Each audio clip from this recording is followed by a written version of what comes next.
Bueno, hola a todos. Vamos a continuar con el tema de tamiz neonatal. La primera parte está basado en la Sociedad Americana de Pediatría, la española. Esta es basada en la también de la Sociedad Argentina y el Nelson. Bueno, me he basado en varios contextos, básicamente porque en el libro de Nelson está pues un tema muy distribuido. Vamos a iniciar con una pregunta, ¿no? Hay que marcar el enunciado correcto sobre el tamizaje neonatal. Veamos, ¿será que el objetivo del tamizaje es detectar la patología luego de instaurado el daño orgánico? ¿Será que se debe realizar a todos los recién nacidos de forma inmediata al nacimiento? ¿Será que es aplicable y efectiva en recién nacidos prematuros? ¿Será que existen criterios para clasificar el pesquisaje en determinadas regiones? ¿Será que el tamiz neonatal básico incluye fenilcetonuria, hipertiroidismo, galactosemia o hiperplasia suprarrenal congénita? Vamos a ir viendo conforme vayamos pasando el tema. Para comenzar, uno de cada recién nacidos vivos, o uno de cada 1000 recién nacidos vivos, tiene en forma latente alguna enfermedad cuyas consecuencias son graves, irreversibles, que se manifiestan semanas o meses mucho después. Entonces, si tenemos la posibilidad de detectar el padecimiento en tiempo aún cuando no se ha instaurado el daño orgánico, se debería realizar. Es de esta forma que el tamizaje ha demostrado ser un procedimiento eficaz en un gran número de países desarrollados. Pasando ya a la definición, ¿qué es el tamiz neonatal? Es un estudio que se debe realizar a todos los recién nacidos entre el segundo y quinto día y antes de cumplir los 30 días de vida. Su objetivo es identificar tempranamente enfermedades metabólicas para otorgar un tratamiento oportuno y prevenir un daño grave e irreversible a la salud del recién nacido, incluso poner en peligro su vida. La mayor parte de los errores innatos del metabolismo pueden ser reconocidos mucho después por su presentación tardía. Presentaciones que van a ser muy ambiguas, o sea, no de diagnóstico específico. Manifestaciones respiratorias recidivantes, trastornos digestivos crónicos, anemia, hepatosplenomegalia, crisis dolorosas inexplicables, trastornos del desarrollo psicomotor, ¿no? Entonces ya demasiado tarde y bueno, también los tratamientos disponibles solo son para mejorar la calidad de vida. Por ende, el tratamiento debe ser de diagnóstico oportuno para un tratamiento eficaz. ¿Cómo se realiza el tamizaje? Se toma en cuenta las caras laterales de la parte del talón de los bebecitos y se toma la muestra en unas papeletas que ahorita les vamos a mostrar como descripción. Estas son las papeletas, ¿ya? En las cuales tenemos los pequeños círculos. Entonces, un papel filtro y pues básicamente las partes laterales donde hay mayor irrigación se toma la muestra en los círculos, que estas son las muestras válidas. Y bueno, aquí muestran también las muestras que no son válidas. Hay que tomar en cuenta que, nuevamente te lo voy a repetir, entre las 48 horas hasta el quinto día de vida se debe tomar las muestras para tamizaje o, bueno, se debe tomar en cuenta que debe ser 24 horas después de que el niño haya comenzado a alimentarse. Entonces, 48 al quinto día, nos quedamos con ello. Ahí existen situaciones especiales, que quiere decir que no todas las muestras, no todos los niños son diferentes, obviamente. Y pues hay que tomar en cuenta que en prematuros menores de 35 semanas se realiza la pesquisa en el tiempo determinado, pero se debe repetir a las 37 semanas de edad gestacional cumplidas. Y en pacientes con bajo peso, menos a 1500, se debe realizar la pesquisa, pero se debe repetir hasta 15 días que alcance luego 2000 gramos. Hay que tomar en cuenta que algunos tratamientos nos pueden alterar. Estas situaciones especiales en realidad son para ver o que tienen la probabilidad de que salgan falsos positivos o falsos negativos. En cuanto a los tratamientos que nos van a alterar son el uso de cotrimoxazol o clotrimazol o la procaína penicilina. Y si el recién nacido también requiere plasmaféresis, transfusión, la toma de muestra debe ser previo al procedimiento o luego del séptimo día de haber recibido la transfusión. Existen parámetros a tomar en cuenta, criterios para poder especificar qué patología se va a tomar en cuenta en el pesquisaje de acuerdo a la región. Primero, para escoger qué tamiz se va a realizar, hay que evaluar la severidad y la frecuencia de la presentación de la patología en la región, el tratamiento satisfactorio, si existe máxima efectividad del tratamiento en la etapa neonatal, o la posibilidad de control y tratamiento de los afectados, o la posibilidad de centralizar los datos. En cuanto a la elección del método, el método debe ser de obtención sencilla, fácil transporte, fácil conservación y estabilidad de la muestra, alta sensibilidad o baja tasa de falsos negativos y un costo razonable. Es así que llegamos al tamiz neonatal básico, ¿ya? Cuyo procedimiento ha sido efectivo para 4 errores innatos del metabolismo: el hipotiroidismo congénito, la fenilcetonuria, la galactosemia y la hiperplasia suprarrenal congénita. Entonces, tomar en cuenta que es hipotiroidismo, ¿no? Volviendo a nuestro enunciado, entonces el enunciado correcto es: existen criterios para clasificar el pesquisaje en determinadas regiones, como ya lo habíamos mencionado. El objetivo del tamizaje no es detectar una vez instaurado el daño, sino antes. Se debe aplicar a los recién nacidos no de forma inmediata, ¿ya? Es a los 48 al quinto día, ¿no? No es aplicable en prematuros, como decía, en esos casos pues hay que realizar repetición del examen. Después, el tamiz neonatal básico no incluye el hipertiroidismo, ¿no? Como mencionamos, es fenilcetonuria, hipotiroidismo congénito, galactosemia, hiperplasia suprarrenal congénita. ¿Cómo tenemos que interpretar los resultados de una muestra? Primero, si nuestro resultado es menor al límite, está normal. Si es mayor o igual al límite, es dudoso, hay que repetir nuevamente la muestra. Si en la muestra sale el menor al valor límite, está bien, pero si nuevamente sale positivo, ya hay que hacer la prueba diagnóstica confirmatoria. Y si la muestra es inadecuada o nuestro paciente pertenece al grupo de casos especiales, se debe tomar nueva muestra. Pasando a otro punto, lo vamos a hacer con un caso clínico. Se trata de un paciente de 5 días de vida, primer embarazo, nacimiento por cesárea programada por DCP, con signos de sufrimiento fetal, líquido amniótico meconial, recibió estimulación al nacimiento, aporte de oxígeno adicional, pero fue externado en buenas condiciones. Acude a control, la madre se percata de que tiene dificultad para lactar, pero tolera la fórmula maternizada. La primera emisión de meconio fue con estímulo a las 36 horas de vida. Lo nota apático, llanto grotesco, el examen físico tiene hipotonía generalizada, la fontanela es amplia, 4 centímetros, pero normotensa. Llanto ronco, mucosa húmeda, cardiopulmonar normal, sin datos de dificultad respiratoria.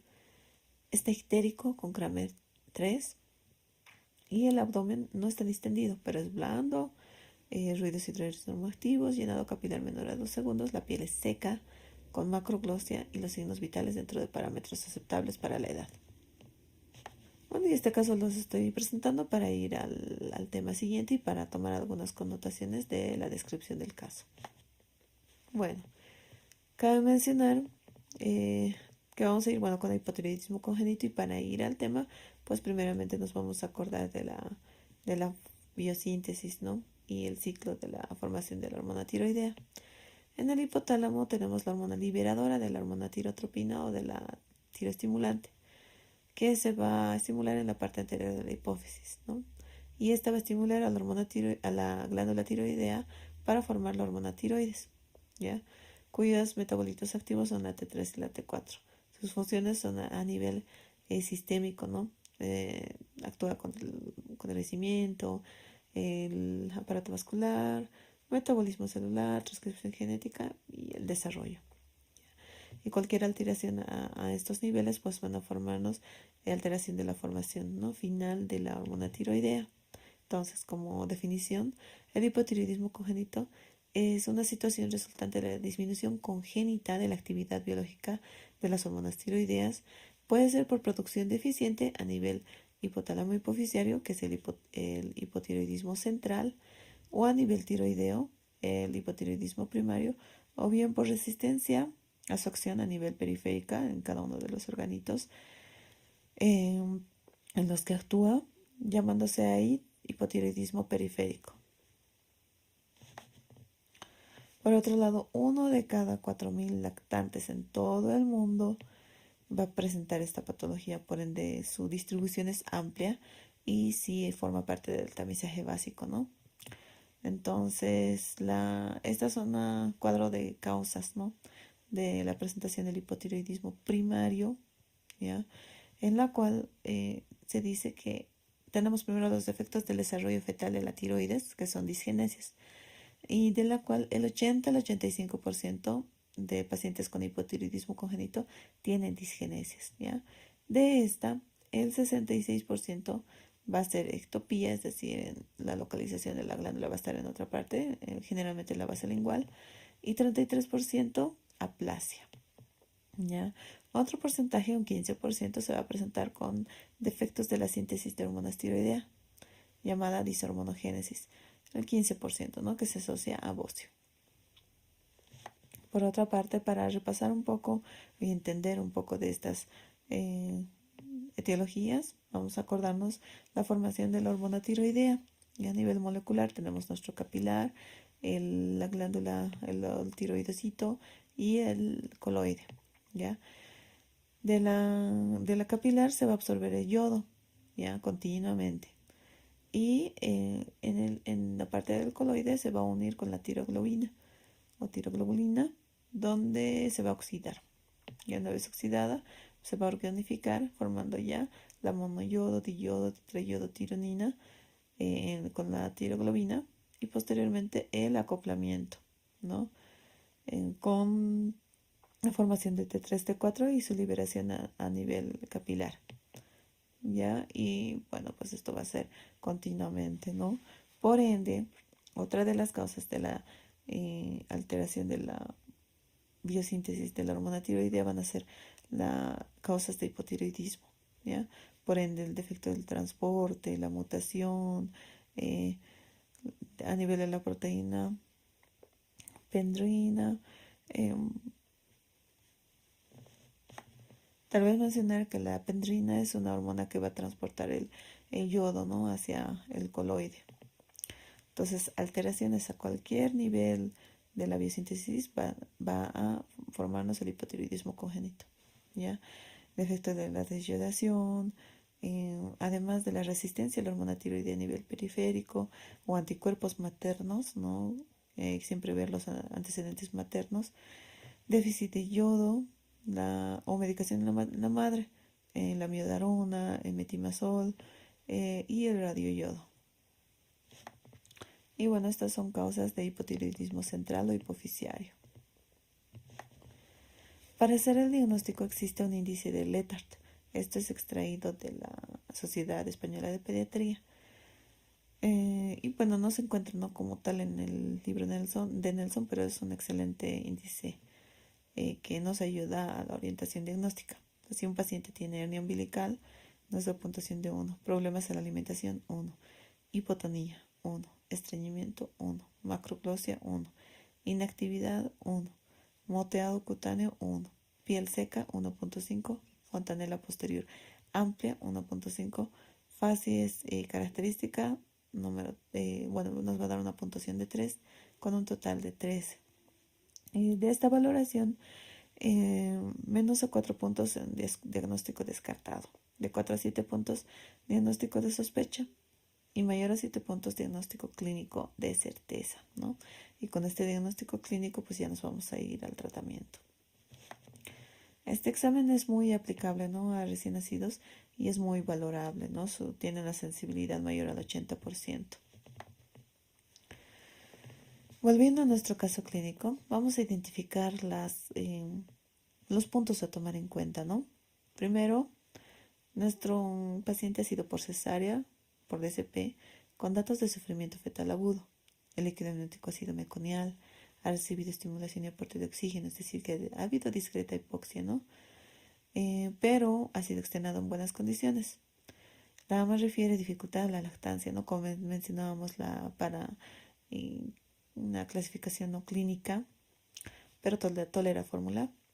El meconio fue con estímulo a las 36 horas de vida. Esto nos debe llamar la atención porque generalmente se espera, ¿no?, hasta las 24 horas de la emisión del meconio. Si lo nota apático, llanto grotesco, hipotonía generalizada al examen físico, la fontanela anterior amplia, ¿ya? Aunque no mencionamos, ¿no?, la fontanela posterior, la mucosa está húmeda, nuestro paciente no está deshidratado, pero sí el llanto ronco, está ictérico, ¿ya? Y la piel seca con macroglosia. Con esta puntuación, en nuestro índice, nuestro paciente tiene problemas de alimentación, 1, tiene hipotonía, que serían 2, estreñimiento, 3, macroglosia, 4, su piel seca, 5.5, y fontanela posterior podría ser por la fontanela anterior ya, 1.5, serían 7. Entonces, 7, nuestro diagnóstico es de sospecha.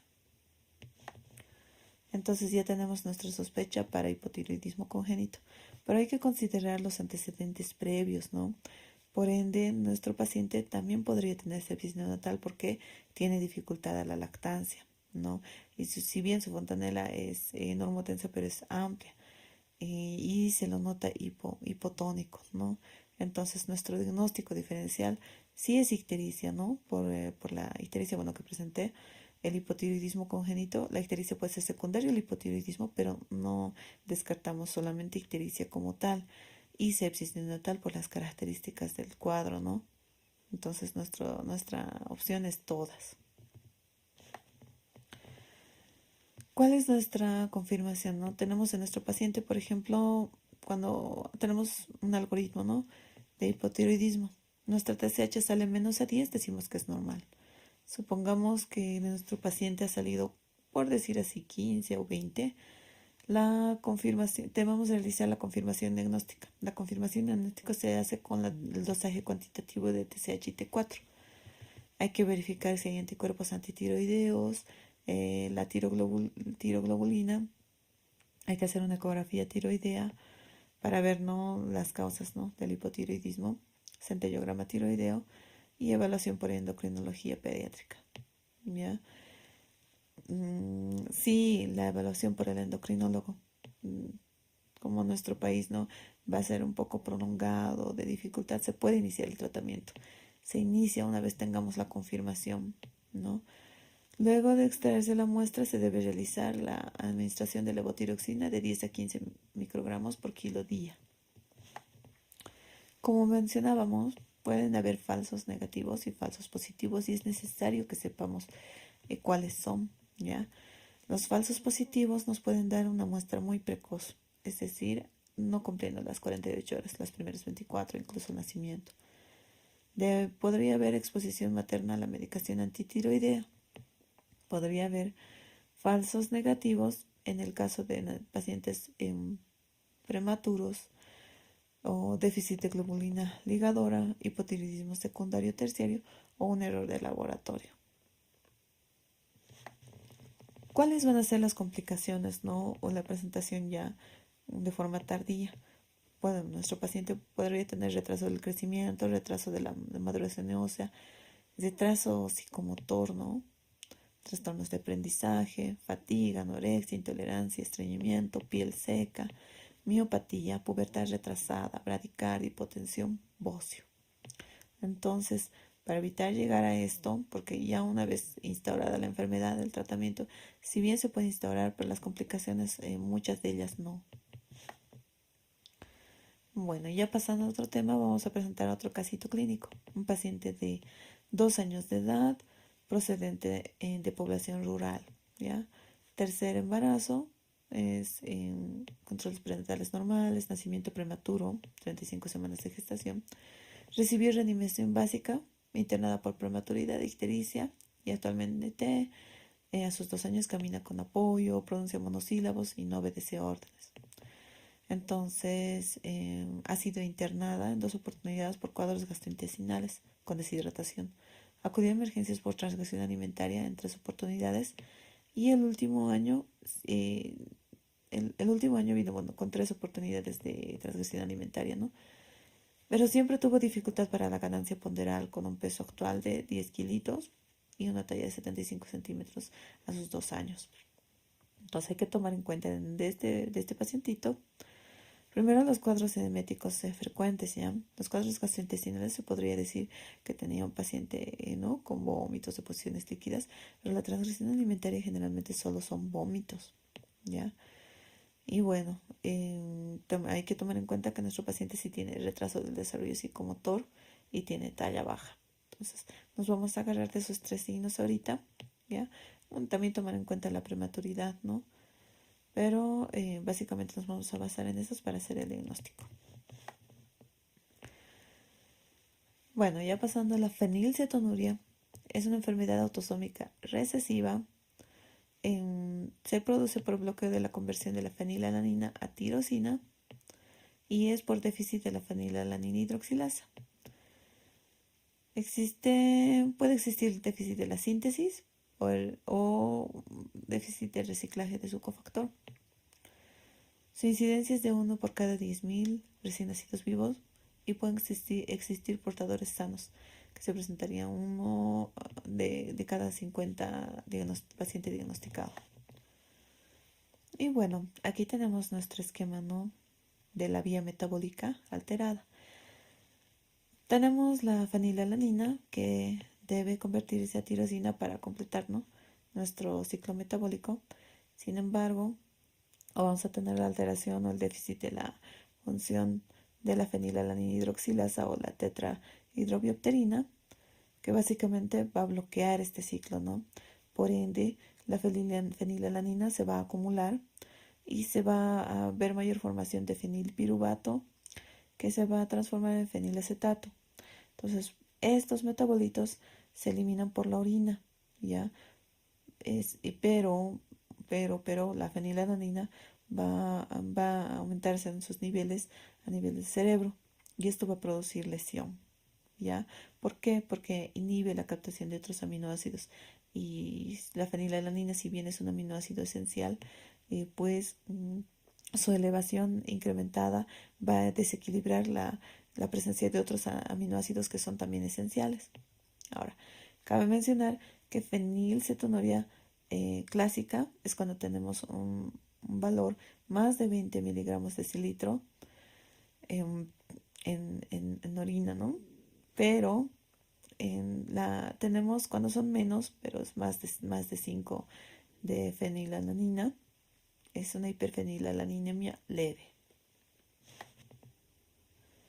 Y bueno, vamos a tener las manifestaciones clínicas según la actividad residual enzimática, ¿ya? Dependiendo si solo hay déficit de función o hay una alteración de la estructura o la ausencia definitiva de la enzima que habíamos mencionado, ¿no? Ahora, nuestros pacientes van a tener un retraso cognitivo, ¿ya? Con un coeficiente intelectual de entre 35 a 50, ¿no? En el 70% de los pacientes. Pacientes van a presentar vómitos graves con deshidratación, como en el caso de nuestro caso, hiperactividad o autista o atetosis. Nuestro paciente, bueno, todavía no es valorable, ¿no?, como hiperactividad o autismo, pero cuando un pequeño no acude a llamado o tiene desarrollo psicomotor alterado, pues sí nos debe llamar la atención. Pueden tener un exantema seborreico, ¿no?, como en este caso, un olor a ácido fenilacético, que es generalmente un olor a ratón o moho.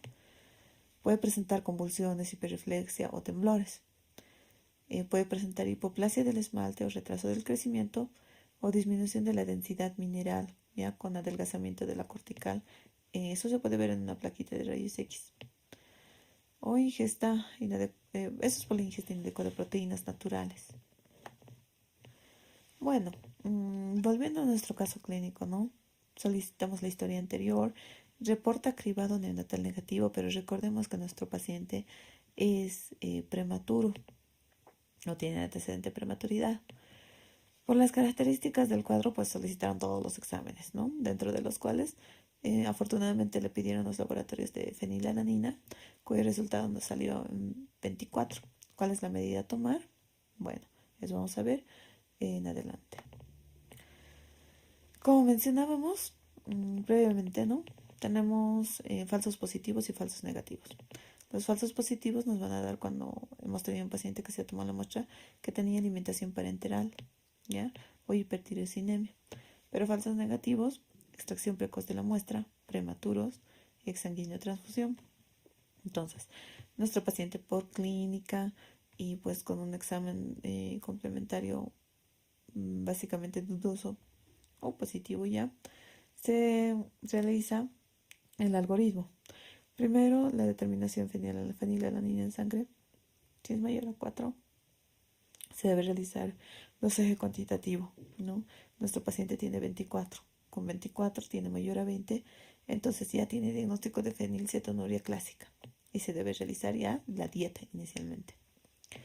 De 6 a 20, nuestro paciente se queda catalogado como hiperfenilalaninемia, ¿ya? O actividad parcial.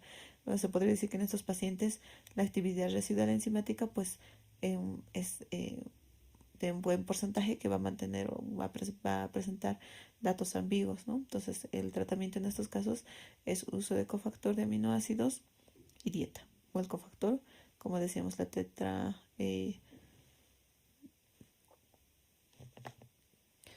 tetrahidrobiopterina, ¿ya? Luego, si fuera de 2 a 6, se podría catalogar como hiperfenilalaninemia, pero necesita control. Pero si digamos nuestra fenilalanina se encuentra de 2 a 4, hay que repetir nueva muestra. Entonces, mayor a 4, hay que hacer dosaje cuantitativo nuevamente, ¿ya? De 2 a 4 es dudoso y menor a 2 es normal. Por ende, nuestro cribado positivo más fenilalanina en sangre y tirosina nos va a dar el diagnóstico. Hay que identificar fenilacetonas en orina. Esto se puede hacer con la aplicación del cloruro férrico. Se puede realizar la espectrometría de masas en tándem, ¿ya? Con baja tasa de falsos positivos, ¿ya? Y hay que determinar causa genética, ¿no? La valoración, los controles se van a hacer a las 4 horas de los valores diagnósticos y se debe tomar una muestra a las 24 a 48 horas.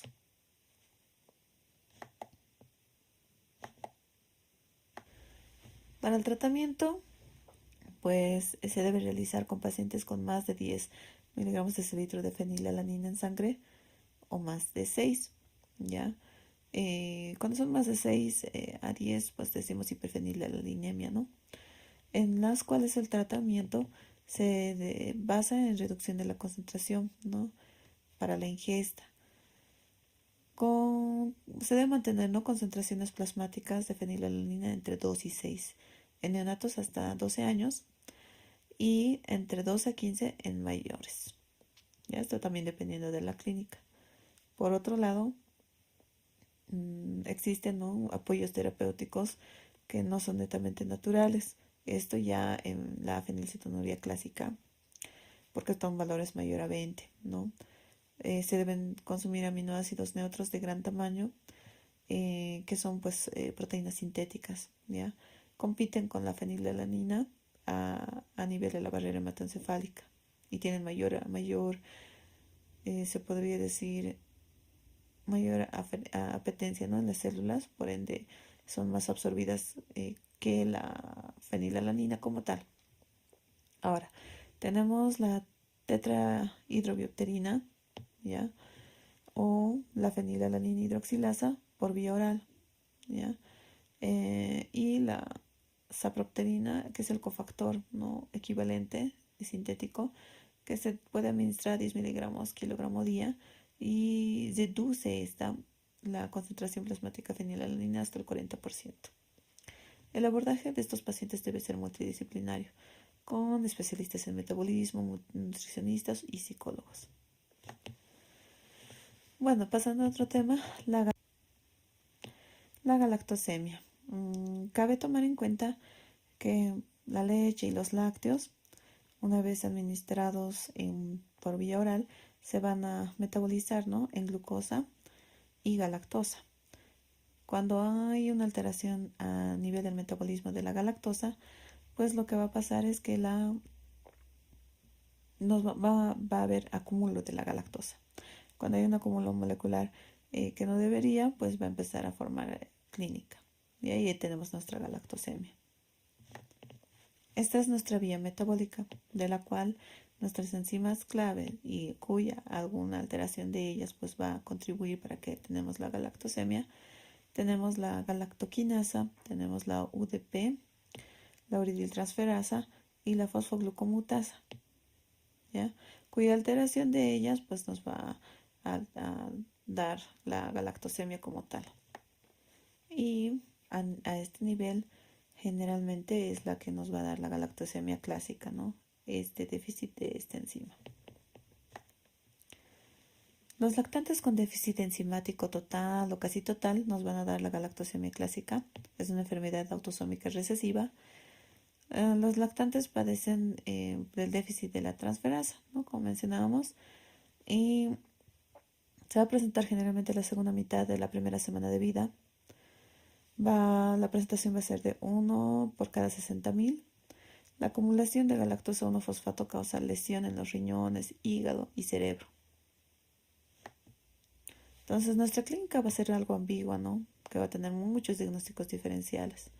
¿Ya? Las principales son ictericia, hepatomegalia, vómitos, hipoglicemia, cirrosis, insuficiencia hepática, convulsiones, letargos, signos como de pseudotumor, escasa ganancia ponderal, cataratas, hemorragia vítrea o sepsis por Escherichia coli. Entonces, para realizar el diagnóstico se debe tomar varias muestras en orina, ¿no? Por el Clean Test se va a determinar las concentraciones de glucosa, galactosa y otras. Por otro lado, para la confirmación diagnóstica se debe requerir la concentración específica de las enzimas que estamos sospechando que están en déficit y genética. Se debe realizar el estudio con cromatografía o prueba enzimática, ¿ya? Y existen otras pruebas que son un poco más específicas, ¿no? Como una cromatografía líquida de alta eficacia para determinar con exactitud la concentración o incluso la actividad de la enzima en los eritrocitos. Ahora tenemos aquí el algoritmo diagnóstico, ¿no? Esto después del cribado. Si en el cribado tenemos en sangre una concentración normal, pues ahí termina nuestro estudio. Pero si está aumentada entre 8 a 10 miligramos de decilitro o un valor límite, pues entonces se debe hacer un control, la determinación específica de la galactosa 1-fosfato. Si esta es normal, se descarta, ¿no? La deficiencia de la galactoquinasa, que es la segunda causa, ¿no? La primera es la galactosa 1-fosfato y la segunda la galactoquinasa, ¿ya? Si esta fuera alterada, pues hay que consultar a endocrinología. Por otro lado, si la galactosa 1-fosfato está aumentada, entonces hay que medir específicamente cuánto y consultar a especialista. Cabe mencionar que este estudio pues también tiene sus falsos positivos y negativos. Las causas son del falso negativo, transfusiones. Del falso positivo, no muestra expuesta al calor o la humedad. Entonces esto hay que tomar en cuenta para no tener errores diagnósticos. Tenemos, bueno, en la parte genética, la variante Duarte, la cual va a haber una sustitución, ¿no?, de los aminoácidos o la mutación. El 12% puede presentar este tipo de sustitución y además que pueden presentar 25% de actividad normal de la enzima. Existen más de 230 mutaciones y se puede hacer el diagnóstico de forma antenatal, ¿ya? Con una prueba de las vellosidades coriónicas. Esto en caso de que alguno de los progenitores tenga el antecedente. Entonces, para nuestro tratamiento y pronóstico, nuestro paciente, una vez diagnosticado, debe tomar leche sin lactosa. Generalmente puede haber leches de semilla de soya.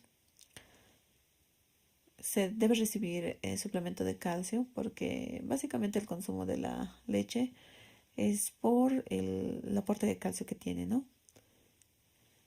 Pero se puede obtener o suplemento de calcio o una vez que nuestro paciente ya no esté con solo lactancia materna y ya se puede administrar otros alimentos, pues calcio natural.